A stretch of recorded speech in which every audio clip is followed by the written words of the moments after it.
ఓం సదాశివసమారంభాం శంకరాచార్యమధ్యమాం అస్మదాచార్యపర్యంతాం వందే గురుపరంపరాం. పురాణానాం ఆలయం కరుణాలయం నమామి భగవత్పాదం శంకరం లోకశంకరం. శంకరం శంకరాచార్యం కేశవం బాదరాయణం సూత్రభాష్యకృతౌ వందే భగవంతౌ పునః పునః. ఈశ్వరో గురురాత్మేతి మూర్తిభేదవిభాగినే వ్యోమవద్వ్యాప్తదేహాయ దక్షిణామూర్తయే నమః. సహనావవతు సహనౌ భునక్తు సహ వీర్యం కరవావహై తేజస్వినావధీతమస్తు మా విద్విషావహై. ఓం శాంతి శాంతి శాంతి. నారాయణః పరో వ్యక్తాత్ అండమవ్యక్తసంభవం అండస్యాంతస్త్విమే లోకాః సప్తద్వీపా చ మేదినీ.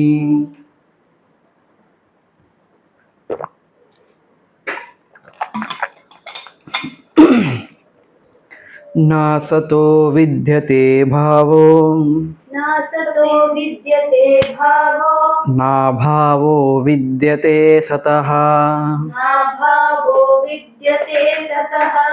ఉభయోరపి దృష్టోంతః త్వనయోస్తత్త్వదర్శిభిః.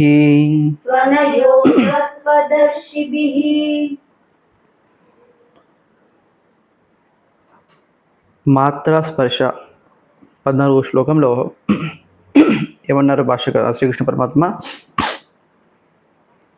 తాన్ తితిక్షస్వ భారత.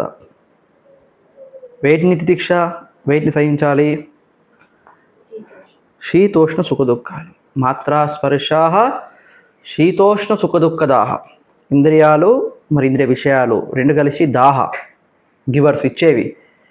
ఏమిస్తాయి అవి? శీతోష్ణ సుఖదుఖాలను ఇస్తాయి.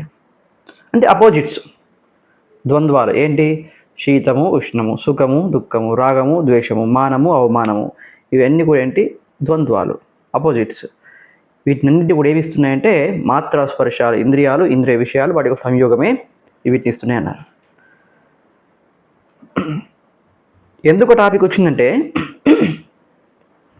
భీష్ముడు మొదలైనటువంటి వాళ్ళ గురించి మనం బాధపడాల్సిన అవసరం లేదు అని 11వ శ్లోకంలో ఎస్టాబ్లిష్ చేశారు. ఎందుకు అంటే దేహాత్మ దృష్టిలో చూసినప్పుడు వాళ్ళని దేహమే అనుకున్నప్పుడు కూడా వాళ్ళ గురించి మనం బాధపడాల్సిన అవసరం లేదు. ఎందుకంటే దేహం యొక్క స్వభావం ఏంటి?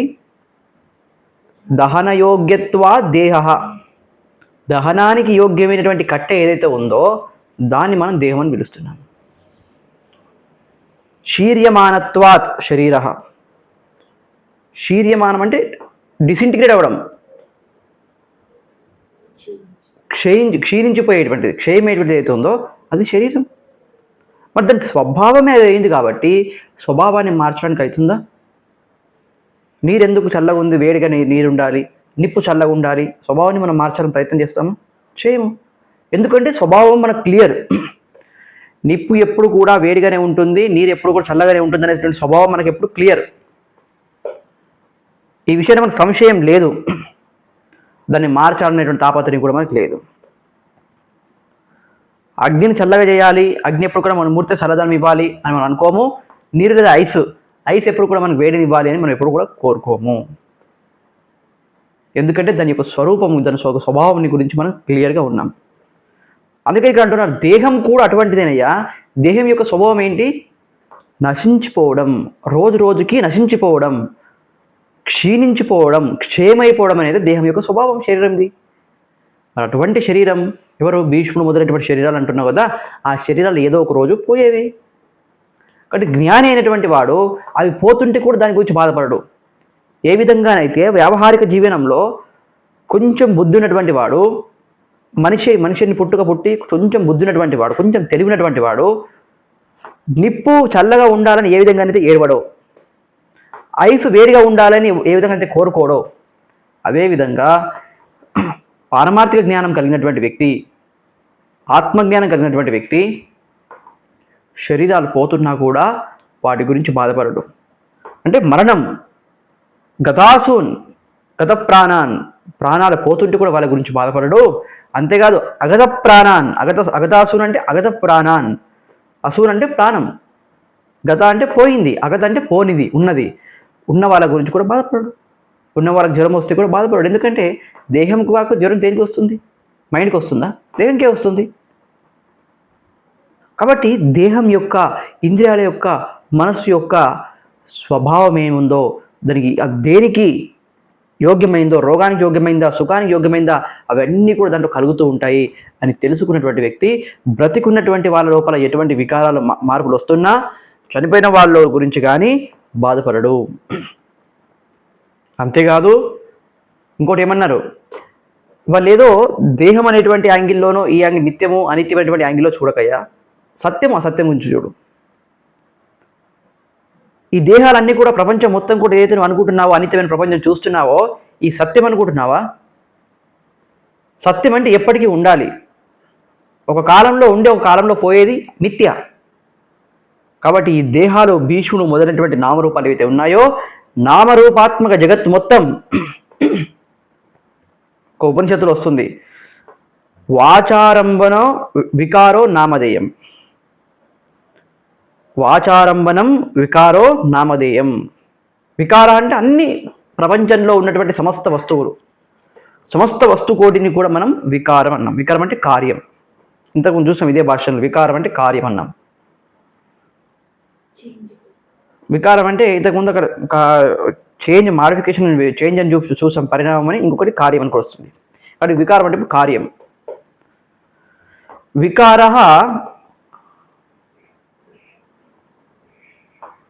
అవి వికారాలు ఏవైతే ఉన్నాయో, ఉత్పత్తి ఏవైతే అవుతున్నాయో, మార్పు ఏవైతే జరుగుతున్నాయో, ఈ ప్రాడక్ట్స్ ఏవైతే ఉన్నాయో ప్రపంచంలో, ఈ సమస్త వస్తుజాలం నామధేయం. ఇది కేవలం నామం మాత్రమే. వికారం అంటే ఇక్కడేంటి? వస్తువులు.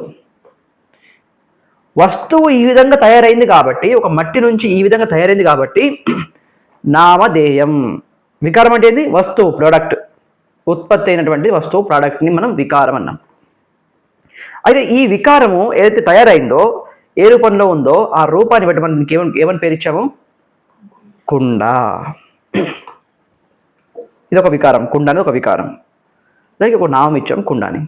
ఇంకో వస్తువు ఉంది నా చేతిలో, ఏంటిది? క్లిప్. దీనికి క్లిప్ అని మనం పేరు పెట్టాం. ఎందుకు? దీని యొక్క ఆకారాన్ని బట్టి దీని క్లిప్ అనే ఒక పేరు మనం ఇచ్చుకున్నాం. నామధేయం. వికార అయం వికార నామధేయం. అయం అంటే ఈ, వికార అంటే ఈ క్లిప్. అయం క్లిప్ నామధేయం, కేవలం నామం మాత్రమే. అయం వికార బదులు మనం ఏమంటున్నాం? అయం క్లిప్. దిస్ క్లిప్, ఈ క్లిప్ కేవలం నామం మాత్రమే. ఎక్కడి నుంచి స్టార్ట్ అయింది? వాచారంభనం. నా నాలుక పై నుంచి స్టార్ట్ అయింది. నా నాలుక పైన ఆధారపడి కదా దీనికి ఒక పేరు ఇచ్చారు. ప్రపంచంలో ఎన్నో వస్తువులు తయారై ఉన్నాయి. కరోనా వైరస్ ఉంది, దాని యొక్క రూపం అనేటువంటి వైరస్కి కూడా రూపం ఉంది. మైక్రోస్కోప్లో, ల్యాబ్లో డాక్టర్లు, సైంటిస్టులు దాన్ని కనుక్కున్నారు, ఒక రూపాన్ని కనుక్కున్నారు. దానికి ఏమని పేరు పెట్టారు? కరోనా వైరస్, కోవిడ్ షార్ట్కట్లో. ఒక ప్రోడక్ట్ అది, ఒకటి ఉత్పన్నమైనటువంటి కోవిడ్ అనే ఒక వైరస్కి వాళ్ళు ఏమని పేరు ఇచ్చారు? Corona, Covid. ఎక్కడి నుంచి వచ్చింది కోవిడ్ అనే శబ్దం? వాచ, ఆరంభనం. నా వాక్కు, నా నోటి నుంచి, నా నాలుక నుంచి ప్రారంభమైంది. ఆరంభనం స్టార్ట్ అయింది. నా నాలుక నుంచే దానికి పేరు ఇవ్వబడింది. కాబట్టి సమస్త వస్తుజాలం అయితే ఉందో, జగత్ అయితే ఉందో, నామరూపాత్మక జగత్ అయితే ఉందో అదంతా కూడా నా నాలుక నుంచి వచ్చింది, వాక్కు నుంచి వచ్చింది. అంతకుముందు దానికి ఏం పేరు లేదు, నేను ఇచ్చుకున్నాను పేరు. 2 కుండలు ఉన్నాయి, రెండింటిని ఏమంటున్నాం, కుండ అంటున్నాం. కానీ కుండ నంబర్ 1 అంటాను, మీకు నంబర్ 2 అని చెప్తాను. ఎవరు చెప్పారు? నేను. 4 నుంచి వచ్చింది నంబర్ 1, నంబర్ 2. ఇది పుట్టుకతోనే కుండ ఉత్పన్నం చేసేటప్పుడే మట్టి నుంచి కుండ పేరు వచ్చిందా? చెప్పిందా? చెప్పలేదు. నా నాలుక నుంచి ఉత్పన్నమైంది. కాబట్టి సమస్త వస్తుజాలం అయితే ఉంది ఈ ప్రపంచంలో అదంతా కూడా అసత్తు, అనిత్యమైంది. సత్యం అనుకుంటున్నావేమో, సత్యం కాదు, అది నీ నాలుక నుంచి వచ్చింది. కాబట్టి ఇది మొత్తం అసత్యం. అసత్యమైనటువంటి ఈ జగత్తు గురించి మనం బాధపడాల్సిన అవసరం లేదు. ఎందుకంటే ఈ అసత్యమైనటువంటి దానికి నిజానికి ఉనికి ఉండదు. అసతః భావః నా విద్యతే. ఈ అసత్యమైన దానికి భావం అంటే ఏంటి? ఉనికి, సత్తా. ఉండడం అనేది నా విద్యతే, ఉండదు. ఉండడం అంటే ఉండదంటే ఏంటి? దాని అర్థం ఏంటి అంటే, మనం బాగా విచారణ చేసినప్పుడు, నేను స్టార్టింగ్లో చెప్పాను, ఫస్ట్ 2 క్లాసుల్లో చెప్పాను ఏంటి, ఈ యొక్క కుండ తయారవ్వక ముందు ఇది మట్టి రూపంలో ఉంది కదా. కుండ తయారైన తర్వాత దీన్ని కుండ అంటున్నాం. ఇప్పుడు ఈ కుండ నాశనం అయిన తర్వాత దీన్ని మట్టిలోకి మళ్ళీ కలిసిపోతుంది. ఇప్పుడు కుండ ఉన్నప్పుడు కూడా, కుండ ఉత్పన్నం అవ్వకముందు ఏముంది? మట్టి. కుండ నశించిపోయిన తర్వాత ఏముంది? మట్టి. కుండ ఉన్నప్పుడు ఏముంది? మట్టే ఉంది. కుండ ఉన్నప్పుడు కూడా మట్టే ఉంది. కాబట్టి కుండకు సొంతంగా దానికి ఉనికి ఏమైనా ఉందా? మనం అనుకుంటున్నాం ఉంది అని, దానికి ఏమైనా సొంతంగా ఉనికి ఉందా? ఎక్కడుందని ఉనికి? కారణం లోపల. దాని కారణం ఏంటి? కుండ కారణం మట్టి. మట్టి పీదనే దాని ఉనికి, దాన్ని ఆధారపడి ఉంది. అంటే కుండ దేని మీద ఆధారపడి ఉంది? మట్టి పైన ఆధారపడి ఉంది. కాబట్టి కుండకు ఆధారం ఎవరు ఇప్పుడు? మట్టి. తస్య కారణం. ఈ కుండకు కారణమైన మట్టి అయితే ఉందో ఆ మట్టే కుండకి కారణం. కాబట్టి మట్టి వాస్తవానికి ఉంది, కుండ ఉన్నట్టు కనిపిస్తున్నా కూడా లేనట్లే. ఎందుకు? మట్టి తీసేస్తే కుండ లోపల ఏమీ లేదు, జీరో. అదేవిధంగా 1,00,000 రూపాయలు నేను తీసుకొచ్చాను అప్పు. 1,00,000 రూపాయలు తెచ్చి నా ఇంట్లో పెట్టుకున్నాను, నా డ్రావర్లో పెట్టాను. ఏదో నా కూతురు పెళ్ళి, ఇంకేదో పెళ్ళి ఉందని చెప్పి పెట్టుకున్నాను. ఎందుకంటే నా లోపల నా డబ్బులు కొన్ని బ్యాంకులోంచి రావాలి, కళ్యాణ లక్ష్మి, షాదీ ముబారక్ అని గవర్నమెంట్ ఇస్తుంది పథకం. సో నాకు అవి రావాలి, 1,16,000 ఎంత రావాలి. అవి ఎప్పుడు వస్తాయో తెలియదు. కాబట్టి మరి పిల్లని ఇచ్చేటువంటి అబ్బాయికి వాళ్ళకి నేను కట్నం ఇవ్వాలి కాబట్టి 1,00,000 రూపాయలు తెచ్చి పెట్టుకున్నాను. ఈ 1,00,000 రూపాయలు ఇప్పుడు నావే, ఇవి నా దగ్గరే ఉన్నాయి, కానీ ఇవి నావి కాదు. ఎందుకు? వేరే వాళ్ళకి ఇచ్చేస్తాను. అది ఉన్నప్పటికీ కూడా అది నాది కాదు.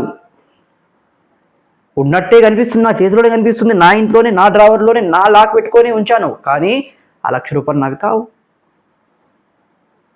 అదేవిధంగా ఈ ప్రపంచంలో ఏ వస్తువైనా, ఈ కుండ ఎగ్జాంపుల్ మనకు చాలా బెటర్ ఎగ్జాంపుల్. కుండ ఉన్నట్టే కనిపిస్తున్నా కూడా దానికి స్వయంగా దానికి ఉనికి లేదు. మట్టి తీసేస్తే దానికి ఏమీ లేదు. నామరూపాత్మకమైనటువంటి కుండ నశించిపోతుంది. కాబట్టి స్వతహా దానికి ఉనికి లేకపోవడమే ఇక్కడ ఏమన్నారు? మిథ్య. అసత్యము. మిథ్య అనే దానికి ఉనికి లేదంటే ఏంటి? ఉనికి ఉంది అనిపిస్తుంది మనకి. ఇప్పుడు మిథ్య అంటే ఏంటి? కుండ మిథ్య అని సత్యమా? 3 కాలాల్లో ఉండేది సత్యము, 3 కాలాల్లో లేనిది తుచ్చం. ఒక కాలంలో లేదా 2 కాలాల్లో ఉన్నదేది మిథ్య. 3వ కాలంలో నశించిపోతుంది, ఒకరోజు నశించిపోతుంది. గతంలో ఉండొచ్చు, ఉండకపోవచ్చు, ఇప్పుడు ఉంది, కానీ భవిష్యత్తులో మాత్రం డెఫినెట్గా ఉండదు. అది మిథ్య. ఇప్పుడు కుండ ఏంటి? ఒకప్పుడు లేదు, ఇప్పుడు ఉంది, తర్వాత నశించిపోతుంది. కాబట్టి కుండ ఏంటి? మిథ్య. ఈ ప్రపంచంలో ఏదైతే మిథ్యా పదార్థం ఉందో దానికి స్వతహాగా ఉనికి లేదు. అది ఫస్ట్ క్వార్టర్. ఫస్ట్ సెంటెన్స్ ఏంటి? అసతః భావః న విద్యతే. మిథ్య అయిన దానికి, అసత్యం అంటే ఇక్కడ ఏంటి? మిథ్య. మిథ్య అయిన దానికి భావము ఉండదు. అంటే ఏంటి? స్వయం ఉనికి ఉండదు, స్వయం సత్తా ఉండదు దానికి. అంటే ఇంకొక దాని మీద ఆధారపడి ఉంది. ఈ కుండని తీసుకుందాం. అసతః షష్ఠీ విభక్తి ఏకవచనం. ఏమంటాము కుండని? ఘటస్య షష్ఠీ ఏకవచనం. ఘటస్య భావః నా విద్యతే. కుండకి భావము ఉండదు, అంటే ఉనికి ఉండదు అని అంటున్నాం. స్వామీజీ కళ్ళ ముందర కనిపిస్తుంది, ఉనికి ఉంది కదా అంటాం, కానీ దీని ఉనికి దీనిది కాదు. ఎందుకు? మట్టి తీసేస్తే కుండ మిగలదు. అందుకే నేను ఎగ్జాంపుల్ ఇచ్చాను మొన్న. 5 రూపీస్ కుండ, ఒక వ్యక్తి వచ్చి నాకు ఈ కుండ కావాలి ఎంత అన్నారు. నేను 10 అన్నాను. వాడు అన్నాడు నాకు 5 రూపీస్కే కావాలన్నాడు. మనం అడుగుతున్నాము, నీకేం కావాలి? కుండనే కావాలా? కుండనే కావాలి, ఇంకేం వద్దు. సరే 5 రూపాయలు పెట్టి కుండ తీసుకెళ్ళిపో అన్నాం. కానీ మట్టి ఇక్కడ పెట్టేసేయమంటున్నాం. మట్టి ఇక్కడ పెట్టేసి నీ కుండను నువ్వు పట్టుకొని వెళ్ళిపోతున్నాడా? లేదు. అందుకని ఇప్పుడు అర్థం ఏమైంది? కుండ స్వయంగా కుండగా లేదు, ఆధారపడలేదు. కుండకు మనం విలువ లేదు, మట్టికి విలువ ఉంది. వాడు మట్టితో పాటు తీసుకెళ్తేనే మనకు 5 రూపాయలు ఇస్తాడు. కేవలం కుండని తీసుకెళ్ళి మట్టిని ఇక్కడ పెట్టేసాయంటే వాడు తీసుకెళ్ళడానికి ఏముండదు, కాబట్టి మనకు డబ్బులు ఇవ్వడు. దేనిది విలువ? మట్టిది విలువ. అంటే మట్టి పైన కుండ ఆధారపడి ఉంది కాబట్టి మృత్తికా ఏవ సత్యం నతు ఘటః. మట్టి సత్యం, కుండ కాదు. ఇలా విచారణ చేస్తూ వెళ్తుంటే అప్పుడు ఏమొస్తుంది? పరమాత్మ అతని సత్యం. ఎందుకంటే మట్టి కూడా వాటర్ నుంచి వచ్చింది, వాటర్ ఫైర్ అగ్ని నుంచి వచ్చింది. ఇలా ఫైనల్గా మాయ నుంచి అన్నీ వచ్చాయి. మాయ పరమాత్మ నుంచి వచ్చిందా? రాలేదు. పరమాత్మ మీద ఆధారపడి ఉంది, పరమాత్మ మీద అధ్యాస కల్పించబడి ఉంది, ఆరోపించబడి ఉంది. ఆరోపణ అంటే తర్వాత అర్థమవుతుంది మెల్లిగా. పరమాత్మని ఆశ్రయించుకొని ఉంది ఇది మాయా. కాబట్టి మాయా వరకు మొత్తం కూడా, ప్రపంచం మొత్తం కూడా మిథ్య. కానీ ఏం సత్యం చివరికి? పరమాత్మ ఏవ సత్యం, జగత్ మిథ్యా. పరమాత్మ ఏవ సత్యం, పరమాత్మ మాత్రమే సత్యం. ఇది ఈ శ్లోకం నుంచి వచ్చింది. మెయిన్ తాత్పర్యం ఇది. First line. సెకండ్ లైన్ ఏమంటారంటే, తత్వాన్ని దర్శించినటువంటి ఆత్మజ్ఞానులు ఎవరైతే ఉన్నారో వారి ద్వారా మాత్రమే ఈ రెండిటి యొక్క సత్యము మిథ్య యొక్క వివేచనము అనేటువంటిది తెలియబడి ఉంది. వాళ్ళకి మాత్రం తెలుసు. వాళ్ళు మాత్రమే దీని యొక్క తత్వాన్ని, దీని యొక్క సీక్రెట్ రహస్యాన్ని, దీని యొక్క సారాన్ని గ్రహించారు అని చెప్పారు. మనం ఫస్ట్ క్వార్టర్ తీసుకున్నాం. సత్యము అసత్తుకు మిథ్య అయిన దానికి భావం లేదు అని చెప్పిన తర్వాత పూర్వపక్షి వచ్చి మొత్తం 0 ఉంటుందా అంటే లేదు, సత్యం ఉంది. ఎందుకంటే 2 బుద్ధులు ఉన్నాయి. మనము ఒకటి ఘట బుద్ధి, 2 అస్థి సద్బుద్ధి. 2 బుద్ధులు ఉన్నాయి. మనం ఒకదాన్ని వస్తువుని ఎక్స్పీరియన్స్ అవుతున్నప్పుడు, ప్రపంచంలో ఏదైనా ఒక వస్తువుని ఎక్స్పీరియన్స్ అవుతున్నప్పుడు 2 బుద్ధులు ఉన్నాయి, సద్బుద్ధి అసద్బుద్ధి. సద్బుద్ధి అనేటువంటిది మారదు, అసద్బుద్ధి మారుతుంది. కాబట్టి అసద్బుద్ధి మారడం వల్ల అసద్బుద్ధి మిథ్య. అసద్బుద్ధి మిథ్య కాబట్టి అసత్ కూడా మిథ్య. కానీ సద్బుద్ధి ఎప్పటికీ మారట్లేదు కాబట్టి సత్ మారదు. కాబట్టి సత్ ఏంది అంటే సత్యం, పరమాత్మ. ఇక్కడ వరకు చూసాం. వాడు పూర్వపక్షి అన్నాడు నిన్న, అది కొంచెం రిపీట్ చేస్తాను. లాస్ట్ క్వశ్చన్ వాడు ఏమేశాడంటే, లాస్ట్ కంటే ముందు ఒకటి, సద్బుద్ధి అపి నష్టే ఘటే నదృశ్యత ఇది చేత్. సద్బుద్ధి కూడా కుండ పగిలిపోయిన తర్వాత కుండ ఉంది అనే దాంట్లో ఉంది అనేది సత్యమన్నాం, కుండ అనేది మిథ్య అన్నాం. కుండ నశించిపోయింది. కుండ నశించిపోయినప్పుడు ఇప్పుడు నశించిపోయిన కుండ ఉంది అక్కడ అంటాం మనం? అనము. కాబట్టి ఉంది అనేటువంటిది మనకు రావట్లేదు. కాబట్టి ఈ ఉంది అనే సత్తు కూడా నశించిపోయింది, మారిపోయింది. కాబట్టి ఇది కూడా ఏంటి? మిథ్య అని వాడు అనబోతున్నాడు. దానికి భాషకారు ఏం చెప్పారు? నా కరెక్ట్ కాదు, విశేష అభావాత్. ఇక్కడ విశేషం అంటే ఒక వస్తువు లేదు కాబట్టి అన్నాము.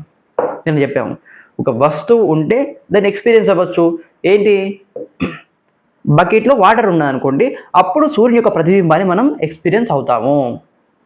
బకెటే లేకపోతే, బకెట్లో వాటరే లేకపోతే, సూర్యుడు యొక్క కిరణాలు అక్కడ పడుతూ ఉన్నా, సూర్యుడు అక్కడ పడుతూ ఉన్నా కూడా నేలపైన మనము అనుభవించలేకపోతున్నాం. ఎందుకు? అది ప్యూర్ సూర్యుడు. ప్యూర్ సూర్యుడు ఏదైతే రిఫ్లెక్టెడ్ కాకుండా బింబ చైతన్యం, బింబ సూర్యుడు ఎవరుతున్నాడో ఆ బింబం అంటే ఒరిజినల్, ప్రతిబింబం అంటే డూప్లికేట్. ప్రతిబింబం అంటే అద్దంలో చూసుకున్నది మన ముఖం, మన మీద ప్రతిబింబం. మన ముఖం ఒరిజినల్గా ఏదైతుందో అది బింబం. బింబం అంటే ఒరిజినల్, ప్రతిబింబం అంటే అద్దంలో చూసింది, రిఫ్లెక్టెడ్. కాబట్టి బకెట్లో రిఫ్లెక్టెడ్ చూడొచ్చు, కానీ బకెట్ తీసేస్తే ఒరిజినల్ మనం చూడలేము. ఎందుకు తినలేమంటే అక్కడ ఉపాధి బకెట్ వాటర్ బకెట్ అనేటువంటి ఉపాధి నశించిపోవడం వల్ల చూడలేకపోతుంది. కానీ వాస్తవానికి ఉందా లేదా? ఇంకొక ఎగ్జాంపుల్, ఒక క్లాస్లో ఒక టీచర్ ఉన్నారు. టీచర్ ఒక స్టూడెంట్ ఉన్నాడు, ఆయనకు ఒకటే స్టూడెంట్. సో క్లాస్ రూమ్లో టీచర్ ఉన్నాడు, క్లాస్ చెప్తున్నారు, బాగా అయింది, క్లాస్ బాగా జరిగింది, స్టూడెంట్ వెళ్ళిపోయాడు. ఇప్పుడు స్టూడెంట్ ఉన్నంత వరకు దేవదత్త అనేటువంటి వ్యక్తి సారు టీచర్, యజ్ఞదత్త అనేవాడు స్టూడెంట్. ఓకే, ఇప్పుడు దేవదత్త అనే వ్యక్తి లోపలికి వచ్చి ఇప్పుడు కూర్చున్నప్పుడు చైర్లో ఈయన ఏమైపోయాడు? టీచర్. ఎవరికి? ముందర యజ్ఞదత్త కూర్చుంటే. ఇప్పుడు యజ్ఞదత్త వెళ్ళిపోయాడు, చనిపోయాడు. ఇప్పుడు దేవదత్త ఇప్పుడు ఏమవుతాడు? టీచర్ కాడు, దేవదత్తనే అవుతాడు. మామూలు దేవదత్త. భార్య వస్తే భర్త అవుతాడు, కానీ లేదంటే మామూలు దేవదత్తనే అయిపోతాడు. స్టూడెంట్ ఉంటేనే క్లాస్ రూమ్లో ఈయన ఏమవుతాడు? టీచర్ అవుతాడు. టీచర్ అనేటువంటి స్టేటస్ ఎప్పుడు ఎక్స్పీరియన్స్ అవ్వచ్చు మనం? స్టూడెంట్ ముందర ఉన్నప్పుడే. స్టూడెంట్ లేకపోతే టీచర్నెస్, టీచర్హుడ్ అనేది వెళ్ళిపోతుంది. మళ్ళీ స్టూడెంట్ వస్తే టీచర్హుడ్ కనిపిస్తుంది. అదేవిధంగా ఉపాధి ఉంటేనే మనం సత్యాన్ని ఎక్స్పీరియన్స్ అవ్వచ్చు, లేదంటే సత్యము శుద్ధ సత్ అయిపోతుంది. ఆ శుద్ధ సత్యాన్ని మనము ఎక్స్పీరియన్స్ అవ్వలేము. క్లియర్? ఆ విషయాన్ని మనం నిన్న చూసాం. దాని తర్వాత సైడ్ టాపిక్ వచ్చి మళ్ళీ పూర్వపక్ష ఒక ప్రశ్న ఇస్తున్నాడు. కరెక్టేనయ్యా, ఏదైనా కానీ రెండు ఈ ప్రపంచంలో ఒకే ప్లేస్లో ఉండాలంటే ఎలా ఉంటాయి? ఒకే ప్లేస్లో కుండ, క్లిప్ ఈ టేబుల్ పైన ఒకే అధికరణం అంటే ప్లేస్, లోకస్, ఒకే అధికరణంలో కుండ ప్లస్ క్లిప్ రెండు ఉండగలుగుతున్నాయి. ఒకే క్లిప్లో క్లిప్ ప్లస్ ఎల్లో కలర్ రెండు ఉంటున్నాయి. సమానం అధికరణం. అధికరణం అంటే ఏంటి? లోకస్. అధికరణం అంటే ఉండేటివి, ఆధారమైనటువంటిది. ఒకే అధికరణంలో క్లిప్పు, ఎల్లో కలర్ రెండు ఉన్నాయి లేదా? ఎల్లో క్లిప్లో ఎల్లో అండ్ క్లిప్ రెండు ఉన్నాయి. కానీ చీకటి, వెలుతురు ఉండగలుగుతాయా? జ్ఞానము, అజ్ఞానము ఉండగలుగుతాయా? నేను ముందర కుండ పెడుతున్నాను. ఇప్పుడు ఇదేంటి అని అడిగినప్పుడు మీరేమంటారు? కుండ అంటారు. ఇది కుండ అని ఇదేమో అని అంటారు?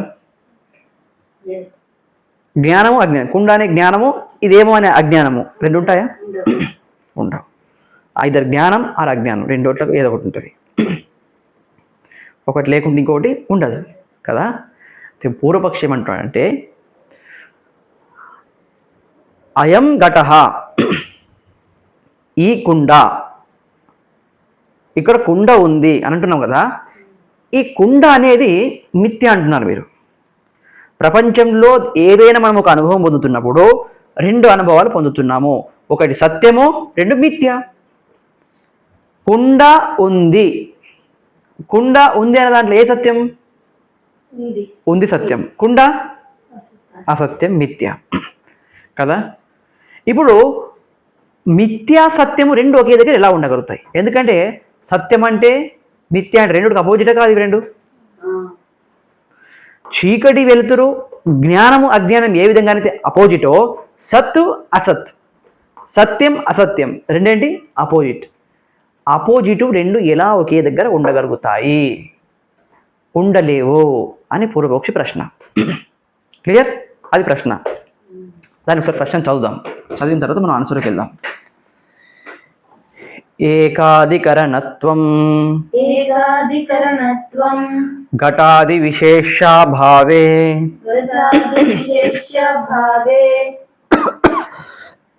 నయుక్తం ఇది చేత్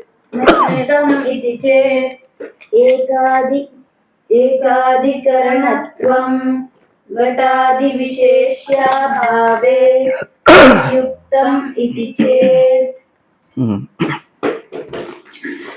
ఏకాధికరణత్వం ఒక అధికరణం. ఏక అంటే ఒకటి, అధికరణం అంటే లోకస్ ఆధారం. ఒక అధికరణం నయుక్తం ఇంపాసిబుల్, నాట్ కరెక్ట్, ఇల్లాజికల్. యుక్తం అంటే లాజిక్, నయుక్తం అంటే ఇల్లాజికల్, ఇంపాసిబుల్. యుక్తం అంటే పాసిబుల్ అని తీసుకున్నాం అనుకో, నయుక్తం అంటే ఇంపాసిబుల్ అనుకోండి. ఇక్కడ యుక్తం అయుక్తం అంటే ఇంపాసిబుల్ కంటే నాట్ లాజికల్, ఇది కరెక్ట్ కాదు. ఎందుకు? ఎప్పుడు? ఘటాది విశేష అభావే. ఇక్కడ ఘటాది ఆది పదంతో ఏం తీసుకోవాలంటే సమస్త జగత్తు. కుండ, ఘట అంటే కుండ, ఆది అంటే ఎట్సెట్రా. ఎట్సెట్రా అంటే ఏంటి? మొదలగునవి అంటే ఏంటి?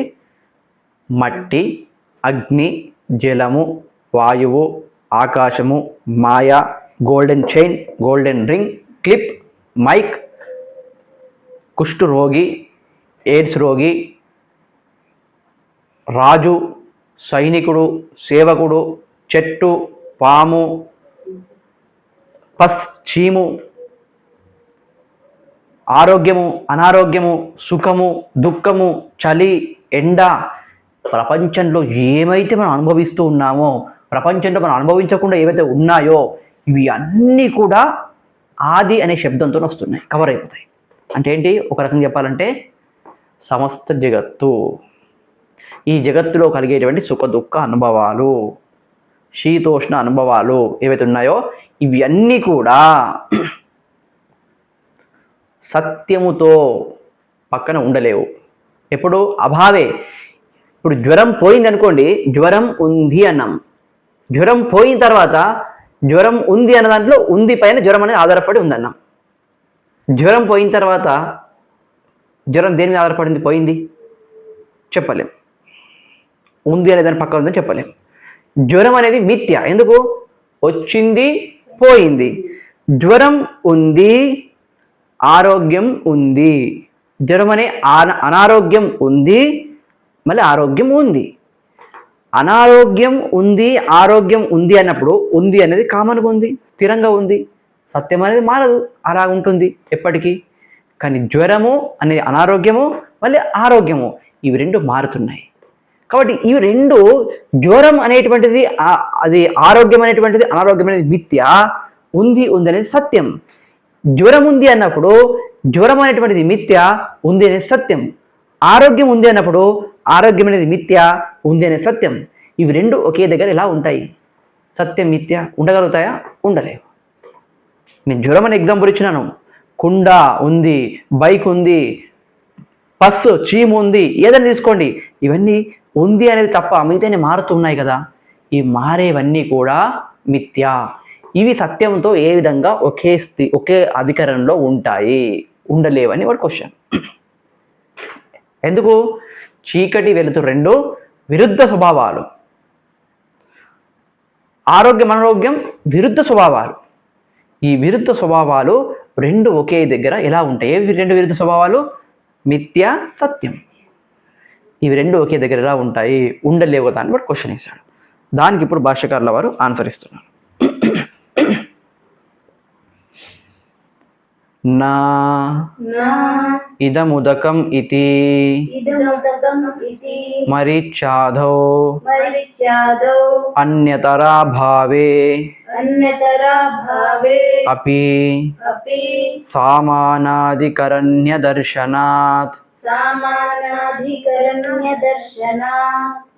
నా ఇదం ఉదకం ఇతి మరీచ్ఛాదౌ అన్యతరా భావే అపి సమానాధికరణ్యదర్శనాత్. నా కరెక్ట్ కాదయ్యా, ఇది లాజిక్ కాదు, ఇల్లాజిక్ అంటున్నావు కదా. అట్లా కాదు, ఇది లాజిక్కే, ఇల్లాజిక్ కాదు. ఏది? సత్యము మిథ్య రెండు ఒక దగ్గర ఉండే అనుకుంటున్నావా? ఉంటాయి. సత్యము మిథ్య రెండు ఒక దగ్గర ఉండేయని ఎలా అనుకుంటావు? ఉన్నటువంటి సందర్భాలు కూడా కొన్ని ఉన్నాయి, ఆ సందర్భాన్ని చూపిస్తాను నేను నీకు. ఒకటి, అవి చీకటి వెలుతురు ఒక దగ్గర ఉండలేవు అంటే దానికి మనం ఒక డెఫినేషన్ ఇవ్వాలి, ఒక సిద్ధాంతం, ఒక రూల్ రాయాలి. ఆ రూల్ ప్రకారమే చీకటి వెలుతురు ఉండలేవని మనం చెప్పొచ్చు. ఎందుకు? పరస్పర విరుద్ధ స్వభావయోహో. ఇది బ్రహ్మసూత్ర భాషలో, అధ్యాస భాషలో వస్తుంది స్టార్టింగ్లో. విరుద్ధ స్వభావం ఉన్నటువంటి రెండు కూడా ఒక దగ్గర ఉండలేవు. కరెక్ట్. కానీ రెండు కండిషన్లు ఉన్నాయి. విరుద్ధ స్వభావాలు ఎప్పుడు ఉంటాయి, ఒకే దగ్గర ఎప్పుడు ఉండవు. కండిషన్ నెంబర్ 1, సమాన సత్తాకయోహో విరుద్ధ స్వభావయోహో సమానాధికరణ్యం న సంభవతి. ఫస్ట్ రూల్, సమానాధికరణం ఎప్పుడు పాసిబుల్ కాదు, ఒకే దగ్గర ఎప్పుడు ఉండవు. అధికరణం అంటే చెప్పాం కదా, లోకస్, ఒక దానిపైన. ఇప్పుడు ఇది క్లిప్ అనేది లోకస్. దేని క్లిప్ అనేది లోకస్? క్లిప్ అనేది క్లిప్కు లోకస్ ప్లస్ ఎల్లో కలర్ ఉంది క్లిప్కి, ఎల్లో కలర్కి, రెండుకి ఇది లోకస్, అధికరణం. సమాన అధికరణం అంటే ఏంటి? ఈ క్లిప్పు, ఈ ఎల్లో కలర్ రెండు కూడా సమాన అధికరణం అంటే ఒకే అధికరణం కలిగి ఉన్నాయి కదా, అది సమాన అధికరణం అంటే. ఇప్పుడు ఏమంటున్నామంటే సమాన సత్తాకం, రెండు సమాన సత్తలు ఉన్నాయనుకోండి, అవి రెండు విరుద్ధమైనటువంటి స్వభావాలు ఉన్నప్పటికీ కూడా, చీకటి వెలుతురు ఇట్లా ఉన్నాయనుకోండి, చీకటి వెలుతురు, సుఖము దుఃఖము, జ్ఞానం అజ్ఞానము, ఇవి రెండు వేరు వేరు విరుద్ధం, పరస్పర విరుద్ధమైనటువంటివి ఉండి అయినా ఉన్నా కూడా ఉన్నప్పుడు రెండు సమాన సత్తా అంటే నేను చెప్తున్న తర్వాత సమానమైన సత్తా ఉంటే అప్పుడు అధికరణం, సమానాధికరణం సంభవం కాదు. కానీ అభిన్న సత్తాకయోహో పరస్పర విరుద్ధయోహో సమానాధికరణ్యం సంభవతి. పరస్పర విరుద్ధం అజ్ఞానము, జ్ఞానం, చీకటి వెలుతురు పరస్పర విరుద్ధం అయినప్పటికీ సమానమైన సత్తా లేకపోతే, ఒకదాని సత్తా డిఫరెంట్, ఇంకోదాని సత్తా డిఫరెంట్ ఉంటే అప్పుడు సమానాధికరణం పాసిబుల్. ఇప్పుడు మనం ఏం భాషాగారు ఇప్పుడు ఏం చూపారు వీడికి క్వశ్చన్లో? వీడికి ఏం చూపారంటే భిన్న సత్తా డిఫరెంట్ ఉంది, పరస్పర విరుద్ధం ఉన్నాయి కానీ సత్తా మాత్రం డిఫరెంట్ ఉంది. ఇప్పుడు పాసిబుల్ అవుతుంది. మా సత్యంకి జగత్తు మిథ్యకి, సత్యం ఎవరు? బ్రహ్మ. బ్రహ్మ సత్యం, జగత్తు మిథ్య. కాబట్టి బ్రహ్మకి జగత్తుకి రెండు విరుద్ధమే. బ్రహ్మనేమో సత్యం, జగత్తేమో మిథ్య. రెండు విరుద్ధం, పరస్పర విరుద్ధం అయినప్పటికీ వాటి సత్తాలు వేరు వేరుగా ఉన్నాయి, ఒకటి కాదు. అందువల్ల సమానాధికరణం పాసిబుల్. అది ఇప్పుడు భాష్యకారు వారు ఇక్కడ చెప్పబోతున్నారు. అది కండిషన్. ఏమంటున్నారు ఇక్కడ? ఎగ్జాంపుల్ ఇస్తున్నారు. ఇదం ఉదకం ఇది మరీచ్యాదౌ. ఇదం ఇది, ఉదకం అంటే వాటర్, నీరు, ఇది అని మరీచ్యాదౌ మరీచి మొదలైన వాటిల్లో. మరీచి అంటే ఏమంటే ఎండమావులు. ఎండమావులు అంటే తెలుసు, రోడ్డు మీద అక్కడక్కడ నీళ్ళు కనిపిస్తుంటాయి కదా మనం వెళ్తున్నప్పుడు ఎడారిలో, దాన్ని ఎండమావులు అంటారు తెలుగులో. సంస్కృతంలో మరీచ్యాదౌ, ఇంగ్లీష్లో మిరాజ్ వాటర్ అంటారు. ఓకే, ఆ మరీచి మొదలైన వాటిలో అన్యతరా భావే, నీళ్ళు లేకపోయినా కూడా, ఒకటి లేకపోయినా కూడా, అన్యతర భావే అపి, అన్యతర అభావే అపి, ఒకటి లేకపోయినా కూడా సమానాధికరణ దర్శనాత్, సమానాధికరణం చూడొచ్చు అంటున్నారు. ఇది వర్డ్ మీనింగ్. ఇప్పుడు దీన్ని ఎక్స్ప్లెనేషన్ చేస్తాను. ఎంత బాగా చెప్తున్నారంటే భాషకారుల వారు. చూడండి, కంటికి సత్యాన్ని ఎలా చూపిస్తున్నారు మనకి. మనకందరికీ చాలా డౌట్లు వస్తుంటాయి. శాస్త్రం ఎందుకు భాష్యం చదవాలంటే కారణం ఇదే. భాష్యం చదివేటప్పుడు మననం అంటే సంశయాలు మొత్తం తొలగిపోతుంటాయి, బాగా సంశయాలు తొలగిపోతాయి. మా గురువు లాంటి గురువు ఉంటే శ్రవణం చేస్తున్న సమయంలో శ్రవణం మననం 90% నిధిధ్యాసనం కూడా జరిగిపోతుంది. నిధిధ్యాసనం కోసం నువ్వు కళ్ళు మూసుకొని కూర్చునే అవసరం కూడా లేదు, 90% జరిగిపోతుంది. రిపిటేషన్ చేస్తారు కాబట్టి. మననం డిఫరెంట్ ఎగ్జాంపుల్స్ ఇచ్చి చూపిస్తున్నారు ఇప్పుడు భాష్యకారుల వారు. జగత్తు ఏ విధంగా మిథ్య, పరమాత్మ ఏ విధంగా సత్యం అనేది. మరి జగత్తు మిథ్య మనం ఎందుకు సత్యం అనుకుని భ్రమపడుతున్నాం?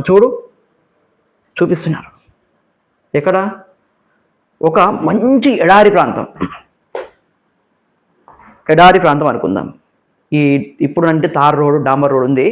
దాన్ని ఒక రోడ్ అనుకుంటా, దాన్ని ఒక ఎడారి అనుకుందాం, ఒక శాండ్ ఇసుక అనుకుందాం. దూరం నుంచి చూస్తుంటే ఆ ఇసుక పైన ఏం కనిపిస్తున్నాయి మనకి? నీళ్లు కనిపిస్తున్నాయి. నీరు కనిపిస్తుందా? వాటర్ కనిపిస్తుంది. ఇప్పుడు వాటరు ప్లస్ ఇసుక రెండు డిఫరెంట్ వేరా కాదా? పరస్పర విరుద్ధమా కాదా? విరుద్ధం అంటే ఏంటి? వాటర్ ఇసుక కాదు, ఇసుక వాటర్ కాదు, పరస్పర విరుద్ధం. కండిషన్ ఒకటి కంప్లీట్ అయిందా? ఇంకోటి ఏమన్నారు? అభిన్న సత్తాకయోహో. అభిన్న సత్తా అంటే 3 రకాల సత్తాలు ఉంటాయి. ఫస్ట్ సత్తా గురించి తెలుసుకుందాం.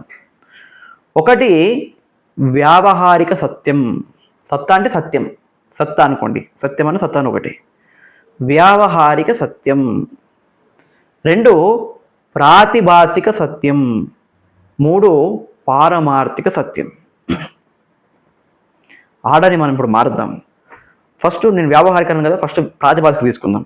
ఫస్ట్ ప్రాతిభాసిక సత్యం, 2 వ్యావహారిక సత్యం, 3 పారమార్థిక సత్యం. వ్యావహారిక సత్యం అంటే మనందరికీ తెలుసు. ఏంటి? కుండ.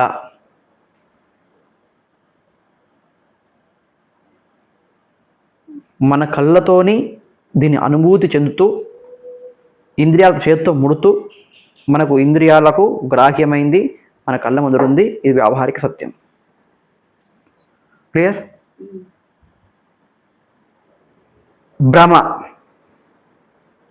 భ్రమ. తాడు పైన తాడును చూసి పాము అనుకునే భ్రమ ఉంది కదా, అది ప్రాతిభాసిక సత్యం. భాష అంటే అనిపించది.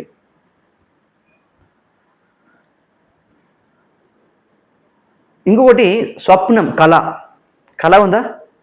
నిజమాది? కళలో నువ్వు మంచి బంగారు ఆభరణాలు వేసుకొని ఉన్నావు. కళలోంచి ఒక్కసారి బయటకు వచ్చి చూస్తే నీ ఒంటిపైన బంగారు ఆభరణాలు ఉంటాయా? ఉండవు. వ్యావహారిక సత్యంలో నువ్వు కళ్ళు తెరిచిన తర్వాత నీ ఒంటిపైన బంగారు ఆభరణాలు లేవు. ఇది వ్యావహారిక సత్యం. కళలో నీ ఒంటిపైన మొత్తం కూడా 10 కిలోల బంగారం ఉంది. ఇది ప్రాతిభాసిక సత్యం. క్లియర్? పారమార్థిక సత్యం అంటే ఏంటంటే మోక్షం, పరమాత్మ. ఎప్పుడైతే స్వప్నము ప్రాతిభాసిక సత్యాన్ని అనుభవిస్తూ ఉన్నాం, కళలో మంచి బంగారు ఆభరణాలు వేసుకొని 10-15 కిలోల బంగారు ఆభరణాలతో మనం బాగా ఎంజాయ్ చేస్తున్నాం స్వప్నంలో. ఈ ప్రాతిభాసిక సత్యం అసత్యం ఎప్పుడైతుంది? మిథ్య అని, అబద్ధమని, నిద్ర లేవగాని. అంటే జాగ్రత్త అవస్థకు వచ్చినప్పుడు, అంటే వ్యావహారిక సత్యాలకు వచ్చినప్పుడు, వ్యావహారిక ఫీల్డ్లోకి వచ్చినప్పుడు ప్రాతిభాసికం, నిద్రలో ఉన్నటువంటిది అంతా కూడా మనకు తొలగిపోతుంది, అబద్ధమని తెలిసిపోతుంది. అలాగే పారమార్థిక స్వరూపానికి ఎప్పుడైతే నువ్వు ఎదుగుతావో, అహం ఏవ బ్రహ్మ మతన్య సర్వం మిథ్య, నాకంటే వేరుగా ఉన్న ప్రపంచం మొత్తం కూడా ఏమవుతుందో అది మిథ్య అనే ఈ సత్యాన్ని ఎప్పుడు తెలుసుకున్నామో అప్పుడు ఈ వ్యవహారంలో, ఈ వ్యావహారికం మనకి ఏమవుతుంది? అబద్ధం అయిపోతుంది. కళలో నుంచి బయటకు రాగానే కళ అబద్ధం అయిపోయింది. ఈ వ్యావహారికంలోంచి పారమార్థికంలోకి వెళ్ళిపోయినప్పుడు, పారమార్థిక జ్ఞానం పొందినప్పుడు ఈ వ్యవహారంలో చావులు, మరణాలు, దుఃఖాలు, సుఖాలు, రోగాలు, ఈ ఎన్ని సునామీలు, ఇవన్నీ కూడా ఏంటి? మిథ్య అయిపోతాయి. ఇవన్నీ కూడా సినిమా థియేటర్లో ప్రొజెక్టర్ పైన, ఒక బట్ట పైన అన్నీ కదులుతూ ఉన్నాయి. నిప్పు అంటుకుంది, కానీ సినిమాలో నిప్పు అంటుకున్నా కూడా మనం వెళ్ళి ప్రొజెక్టర్ పైన నీళ్ళు పోయాము, రాగి కనిపిస్తూ ఉంటుంది. ఇది కూడా అంతే జ్ఞానికి, పారమార్థిక దృష్టికి వెళ్ళిన తర్వాత. కాబట్టి 3 రకాల సత్తాలు ఉన్నాయి. ఒకటి ప్రాతిభాసిక సత్తా, వ్యావహారిక సత్తా, పారమార్థిక సత్తా. క్లియర్? ఇప్పుడు ఈ మరీచి, జలం, ఎండమావులు అనేది మనం ఏదో దూరం నుంచి చూస్తున్నప్పుడు ఒక చోట నీరు ఉన్నట్టుకుంది కదా, అక్కడ ఏమున్నాయి? మనకు 2 ఉన్నాయి. నీరుంది, కింద ఇసుక ఉంది. ఇసుక పైన మనకు నీరు కనిపిస్తుంది. ఇప్పుడు నీరు ఇసుక కాదు, ఇసుక నీరు కాదు, కాబట్టి పరస్పర విరుద్ధము. కండిషన్ కూడా అయిందా? దాన్ని ఇంకొకటి ఏముంది కండిషన్, ఇంకొకటి భిన్న సత్తాకం అభిన్న సత్తాకం. భిన్నం అంటే డిఫరెంట్, అభిన్నం అంటే సేమ్ సత్తా. ఇసుకని వెళ్ళి మనం ముడితే అక్కడికి వెళ్ళిన తర్వాత మన చేతికి అంటుతుందా లేదా ఇసుక? ఇప్పుడు ఇది వ్యావహారిక సత్యమా ప్రాతిభాసికమా? వ్యావహారిక సత్యం. మరి ఇక్కడ చూస్తే అక్కడ నీళ్ళు కనిపిస్తున్నాయే, కానీ అక్కడికి వెళ్తే నీళ్ళు ఉన్నాయా? ఇప్పుడు వ్యావహారికం ప్రాతిభాసికం, అది ప్రాతిభాసికం. ఆభాస. ప్రాతిభాసికం అంటే ఆభాస, లేకుండా ఉన్నట్టు కనిపించేది ప్రాతిభాసికం. వ్యావహారికంలో లేకుండా ఉన్నట్టు కనిపించేది ప్రాతిభాసికం. పారమార్థికంలో లేకుండా ఉన్నట్టు కనిపించేది వ్యావహారికం. వ్యావహారికంలో లేకుండా ఉన్నట్టు కనిపించేది ప్రాతిభాసికం. ఇప్పుడు నీళ్లు కనిపిస్తున్నాయి, పరిగెత్తుకుంటూ వెళ్ళి అక్కడ నీళ్లు ముడితే నీళ్ళు లేవు, ఏమొస్తుంది? మట్టి వచ్చింది, చేతికి ఇసుకొచ్చింది. కాబట్టి భిన్నమైనటువంటి సత్తా. ఒకటి నీరు అనేది, మరీచి వాటర్ అనేది, ఏది ఎండమావుల జలం అనేది ప్రాతిభాసిక సత్యం. ఇసుక వ్యావహారిక సత్యం. కాబట్టి భిన్న సత్తాకయోహో, రెండుటి యొక్క సత్తా వేరుంది, రెండు ఒకదానికోటి భిన్నంగా ఉన్నాయి, రెండు విరుద్ధంగా ఉన్నాయి. నీరు ఇసుక కాదు, ఇసుక నీరు కాదు, రెండు పరస్పర విరుద్ధం ఉన్నాయి. మరి వాటి సత్తా కూడా ఒకటి ప్రాతిభాసికం, ఒకటి వ్యావహారికం. ఎప్పుడైతే ఇలా ఉన్నాయి అప్పుడు సమానాధికారం సంభవమవుతుంది. సమానాధికారం ఏంటి? ఒకే ప్లేస్లో రెండు కనబడడం. ఇప్పుడు దూరం నుంచి చూస్తున్నప్పుడు ఏం కనిపిస్తుంది? నీరు కనిపిస్తుంది. ఎక్కడ కనిపిస్తుంది నీరు? ఎక్కడైతే ఇసుక ఉందో అక్కడ కనిపిస్తుంది. కాబట్టి ఈ ఎండమావులకి ఏమి లోకస్ ఏముంది? లోకసు ఇసుక. ఇసుక ఉంది, ఇంకోటి ఏముంది? జలం ఉంది. ఈ రెండు కూడా ఒకే స్థలం ఉన్నాయి లేవా? ఎక్కడైతే నీరుందో అక్కడ జలం, ఇసుక ఉంది, ఇక్కడ తీసుకుందో అక్కడ నీరుంది, కనిపిస్తూ ఉంది. అదేవిధంగా సత్యమైనటువంటి బ్రహ్మము, మిథ్య అయిన జగత్తు ఒకే చోట ఉండగలుగుతాయి. ఎందుకు? బ్రహ్మము పారమార్థిక సత్యము, జగత్తు వ్యావహారిక సత్యము, ఇవి రెండు కూడా ఒకే దగ్గర ఉండడానికి ఆస్కారం ఉంది. ఇది మనకు భాష్యకారు చెప్తున్నారు. స్వామీజీ, అక్కడ నీరు ఒకవేళ ఈ మరీచి జలంలో, ఎండమావుల్లో నీరు ఇసుక కాదు, ఇసుక నీరు కాదు అనేది ఒక కండిషన్ చెప్పుకున్నాం. ఇంకోటి ఏంటి? రెండు భిన్నం కాకుండా ఒకటే అయి ఉంటే సమానాధికారం సాధ్యం కాదన్నాం. ఒకటే అనుకుందాం. ఫర్ ఎగ్జాంపుల్, అక్కడ డూప్లికేట్ నీరు కాకుండా నిజమైన నీరే ఉందనుకుందాం. నిజమైన నీరుంటే అప్పుడు ఏమైపోతుంది?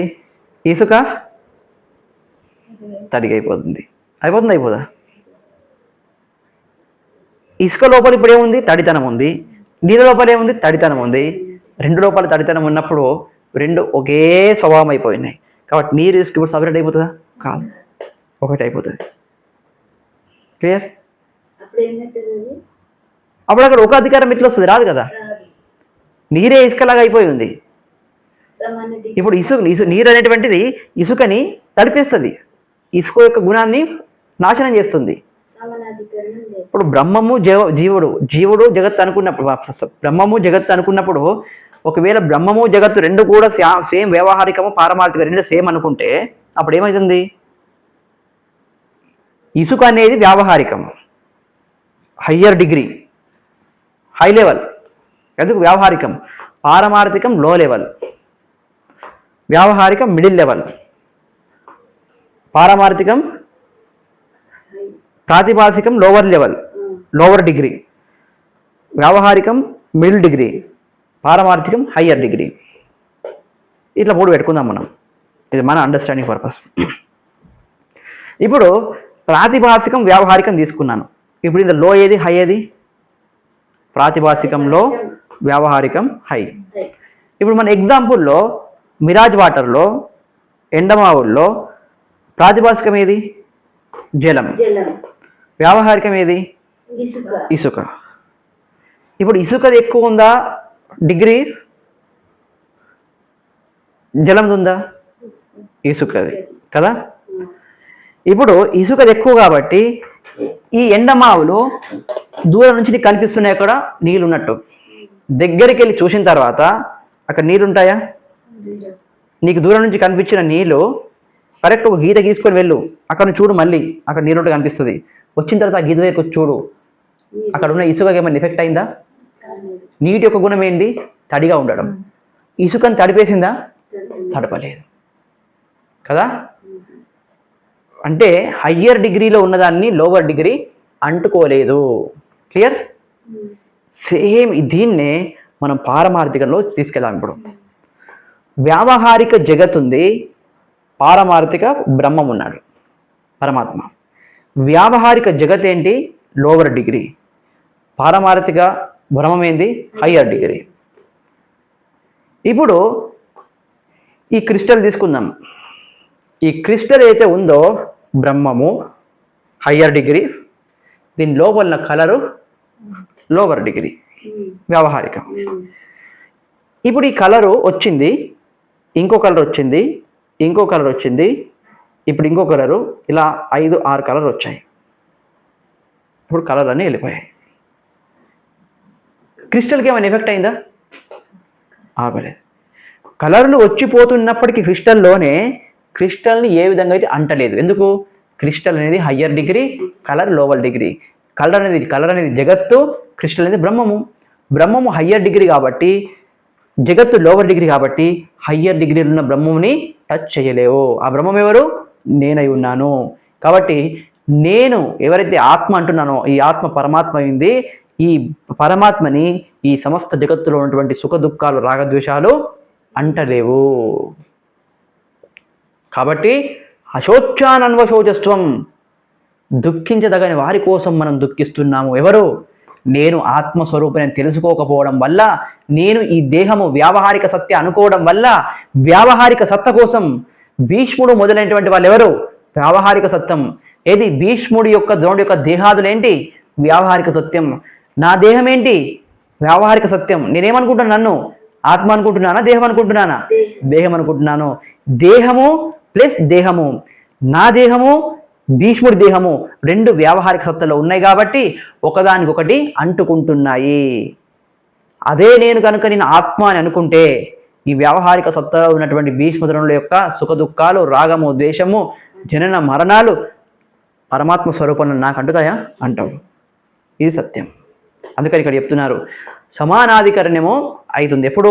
మరీచ్యాదవ్, ఈ మరీచి మొదలైనటువంటి వాటిలో అన్యతర అభావే, ఒకటి లేకపోయినా. అంటే మరీచి మొదలైన వాటిలో మరీచి జలం వాస్తవానికి లేదు, అక్కడ లేకపోయినా కూడా ఉన్నట్టు కనిపిస్తూ ఉంది. సమానాధికరణ దర్శనం చూస్తున్నాం. వాస్తవానికి ఇక్కడ జలం లేకపోయినా జలం ఉన్నట్టు కనిపిస్తూ ఉంది. ఎక్కడైతే మట్టి ఉందో, ఇసుక ఉందో, అదే ప్లేస్లో జలం మనకు కనిపిస్తూ ఉంది. క్లియర్? అలాగే ఎక్కడైతే జగత్తుందో అక్కడే బ్రహ్మం ఉన్నాడు. ఎక్కడైతే జగత్తుందో అక్కడే బ్రహ్మం ఉంది. ఎక్కడైతే ఎండమావుల యొక్క నీరు ఉందో, అసత్యమైన నీరుందో, అక్కడేముంది? సత్యమైన ఇసుక ఉంది, వ్యావహారిక సత్యమైన ఇసుక ఉంది. ప్రాతిభాసిక జలం ఎక్కడైతే ఉందో వ్యావహారిక ఇసుక అక్కడే ఉంది. ఎక్కడైతే వ్యావహారిక జగత్తు ఉందో అక్కడే పారమార్థిక పరమాత్మ ఉన్నాడు. ఈ సత్యాన్ని మనం గ్రహించాలని ఇక్కడ మనకు ఒక సందేశం. టైం కూడా అయింది. దాన్ని జస్ట్ ఎక్స్టెన్షన్ చేస్తారు భాషకారుల వారు. ఆ స్టేట్మెంట్ రేపు చూద్దాం. ఓం పూర్ణమదః పూర్ణమిదం పూర్ణాత్ పూర్ణముదచ్యతే పూర్ణస్య పూర్ణమాదాయ పూర్ణమేవావశిష్యతే. ఓం శాంతి శాంతి శాంతి.